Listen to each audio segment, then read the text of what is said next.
చేతుల పైకెత్తి స్తోత్రములు చూద్దామా. స్తోత్రములు ప్రభా, నీకు నమ్మదగిన దేవుడు నీవయ్యా. నువ్వు నమ్మదగిన దేవుడువయ్యా. ఇదిగో నువ్వు అన్ని మేలే చేస్తున్నావు, నువ్వు మేలే చేస్తావయ్యా. నీ నామానికే మహిమ కలుగునుగాక. ఎలాంటి పరిస్థితులైనా నిన్ను ఆరాధిస్తాము.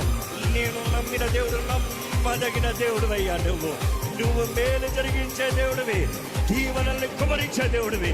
ఇదిగో ఈ పెంతెకోస్తు దినమున నీ సన్నిధి, నీ బలము, నీ అభిషేకము ఇక్కడ ఉన్న ప్రతి ఒక్కరిపైన శక్తితో, బలముతో, అధికారముతో కుమ్మరింపబడునుగా అని ప్రకటిస్తున్నాను.